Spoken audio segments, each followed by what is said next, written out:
বিদেশ গেলে দেখবেন অনেকে হায়নার চামড়া নিয়ে আসে। এটা আপনি খুব স্বাভাবিকভাবে নিচ্ছেন অথবা মনে করছেন এই হায়নার চামড়া দিয়ে কালো জাদু করা হয়, অথচ এই চামড়া, বাঘের চামড়া, হরিণের চামড়া, বিভিন্ন চামড়া আমরা ক্যালিগ্রাফি হিসেবে, একটা ওয়ালমেট হিসেবে আমরা আমাদের ঘরের মধ্যে সাজিয়ে রাখি। নবীজি সাল্লাল্লাহু আলাইহি ওয়াসাল্লাম সতর্ক করে গেছেন, এটা জিন ঘরের ভিতরে আকৃষ্ট হওয়ার একটা কারণ। অনেক সময় বিড়াল দেখবেন হঠাৎ করে কানটা খাড়া করে ফেলেছে। বিড়ালের শরীরে আল্লাহ তাআলা এমন কিছু ছোট ছোট জারথুম, এমন কিছু বিষয় আল্লাহ তাআলা দিয়ে রেখেছেন যেটার কারণে জিনরা বিড়ালের সামনে আসতে ভয় পায়। ঘরের মধ্যে কোন কোন জিনিস থাকলে জিনেরা আকৃষ্ট হয় এবং ক্ষতি করার চেষ্টা করে, অত্যন্ত গুরুত্বপূর্ণ বিষয়। জিনরা আমাদের সাথেই থাকে এবং কারিন নামক জিন আমাদের সঙ্গেই বেঁধে দেওয়া আছে। প্রত্যেকের সঙ্গে এক একটা কারিন নামক জিন আছে। কারিন নামক জিনটা আমাদের সঙ্গেই থাকে, আমাদের সঙ্গের সঙ্গী হিসাবেই থাকে, ভালো সঙ্গী হিসাবে না। সে সব সময় আমাদেরকে ওয়াসওয়াসা দেয়, গুনাহের কাজ করার ব্যাপারে সে আমাদেরকে প্রলুব্ধ করে। ঘরের মধ্যে কোন কোন জায়গায় কোন কোন বিষয়ের কারণে জিন আসে, যেমন ধরুন আমাদের ঘরের মধ্যে আমরা অনেক সময় জুনজুনি রাখি এবং পর্দাগুলোর ভিতরে এখন স্টাইলিস্ট যে পর্দাগুলো রয়েছে ওই পর্দাগুলোর ভিতরে আপনি দেখবেন যে জুনজুনি বাজতে থাকে। এগুলো আমরা এখন প্রত্যেকের ঘরে এখন ফ্যাশনেবল এই পর্দাগুলো ব্যবহার করি এবং সেখানে জুনজুনি বাজতে থাকে। নবী সাল্লাল্লাহু আলাইহি সাল্লাম আমাদেরকে সতর্ক করেছেন, লা তাদখুলুল মালাইকা বাইতুন ফিহি জুলজুল। এই যে জুনজুনি অথবা নূপুরের যে আওয়াজ, ছোট ছোট বাচ্চারা নূপুর পরে, পায়ের মধ্যে নূপুরের ঝুনঝুন ঝুনঝুন করে আওয়াজ হয়, এটার কারণে জিনেরা আকৃষ্ট হয়। আপনি চিন্তাও করতে পারবেন না, খুবই সিম্পল সাধারণ বিষয়, কিন্তু জিনেরা এতে করে আকৃষ্ট হয়, রহমতের ফেরেশতারা চলে যায়। এরপরে আপনার ঘরে অনেক সময় আমরা দেখা যায় ছোট ছোট বাচ্চাদেরকে পেশাব করিয়ে একটা কমোডের মধ্যে পেশাবটা জমিয়ে রাখি অথবা হাই কমোডে পেশাব করে ফ্লাশ করি না। এই কারণে জিন আপনার প্রতি আকৃষ্ট হয়, ক্ষতি করার চেষ্টা করে। বাউলুন মুনকাতা, হাদিসের মধ্যে বলা হয়েছে যে কোথাও যদি পেশাব জমিয়ে রাখা হয় তাহলে ওই জায়গা জিনের কাছে পছন্দের জায়গা হয়। তাহলে এই জায়গায় পরিষ্কার পরিচ্ছন্নতাকে নিশ্চিত করা। এরপর নবী সাল্লাল্লাহু আলাইহি সাল্লাম আমাদেরকে হাদিসের মধ্যে জানিয়েছেন,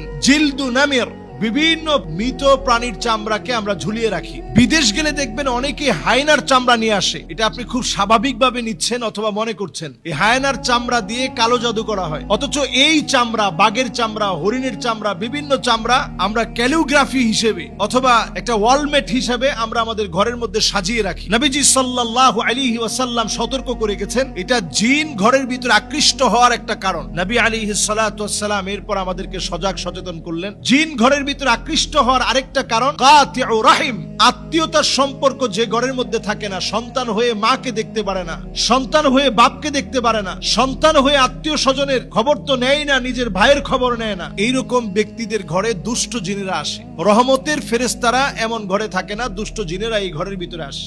এরপর নবী সাল্লাল্লাহু আলাইহি সাল্লামের হাদিস থেকে বোঝা যায় যে ঘরের ভিতরে পুতুল থাকে, তাসাউর, বিভিন্ন রকম মূর্তি থাকে, বিভিন্ন রকমের ছবি থাকে, এই ঘরগুলোর ভিতরে রহমতের ফেরেশতারা আসে না। এরপর হাদিস থেকে বোঝা যায় নবীজি সাল্লাল্লাহু আলাইহি সাল্লাম আমাদেরকে জানিয়ে গিয়েছেন, যেই ঘরের ভিতরে কোরআন তেলাওয়াত থাকে না ওই ঘরের ভিতরে রহমত থাকে না। ওই ঘরটা একটা নির্জন বাড়ির মতো পড়ে থাকে যে ঘরটার মধ্যে কোরআনুল কারীমের তেলাওয়াত হয় না। এজন্য ঘরের ভিতরে কোরআনুল কারীমের তেলাওয়াতকে ইনশিওর করা প্রয়োজনে আপনি মোবাইল থেকে কোরআনুল কারীমের তেলাওয়াতকে ছেড়ে রাখুন। প্লাগ ইন কোরআন, সার্বক্ষণিক কোরআন তেলাওয়াত চলতে থাকে, এই ধরনের ডিভাইসগুলো এখন পাওয়া যায়। আপনি কোরআনুল কারীমের তেলাওয়াত আপনি ছেড়ে রাখেন, লাউডলি ছেড়ে রাখেন এবং শোনার চেষ্টা করেন। কোরআনুল কারীম তেলাওয়াত যখন বাজবে তখন অন্যমনস্ক না থেকে শোনার চেষ্টা করেন। সন্তানদেরকে অভ্যস্ত করেন। বাসার ভিতরে যখন খুব লাউডলি মিউজিক বাজানো হয় এটা জিনদের আখড়ায় পরিণত হয়। এজন্য মিউজিককে বাসা থেকে একেবারে নিষিদ্ধ করে দেন। আমাদের কলিং বেলে মিউজিক, আমাদের মোবাইলের রিংটোনে মিউজিক, আমাদের বাচ্চাদের খেলনার ভিতরে মিউজিক, ছোট বাচ্চাদের জুতার ভিতরে পর্যন্ত মিউজিক, এবং দেখবেন সাইকেল কিনেছেন সেটার বেলের ভিতরে পর্যন্ত মিউজিক, সব জায়গায় মিউজিক। এই মিউজিক জিনদেরকে ডেকে আনে। আল্লাহ রাব্বুল আলামিন কানের একটা পাওয়ার দিয়েছেন। কুকুর কিন্তু আমার মতো শুনে না, বরং ছোট্ট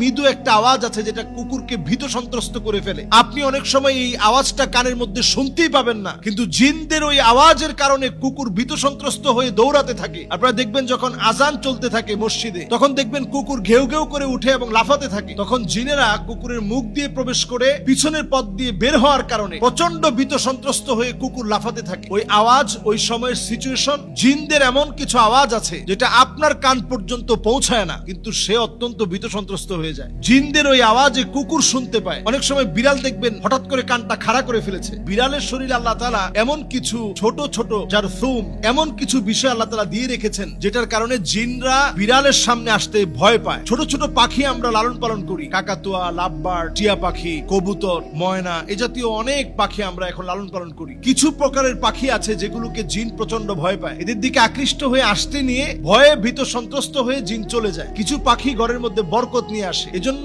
পাখিগুলোকে যদি আমরা লালন পালন করতে চাই, তাদের হক ঠিক রেখে, খাবার দাবার ঠিক রেখে লালন পালন করতে হবে। ঘরগুলোকে প্রতিনিয়ত কোরআনুল কারীমের তেলাওয়াত ছেড়ে দিয়ে বরকতে পূর্ণ করতে হবে। কুকুর থাকলে ঘর থেকে বের করে দিতে হবে। যদি ঘরের ভিতরে বড় বড় পুতুল থাকে, এগুলোকে সরিয়ে ফেলতে হবে। আত্মীয়তার সম্পর্ক না থাকলে বৃদ্ধি করা লাগবে। যত রকমের মিউজিক, ঝুনঝুনি সহ যা আছে এগুলো ঘর থেকে সরাতে হবে। আল্লাহ রাব্বুল আলামিন আমাদেরকে বোঝার তৌফিক দান করুক।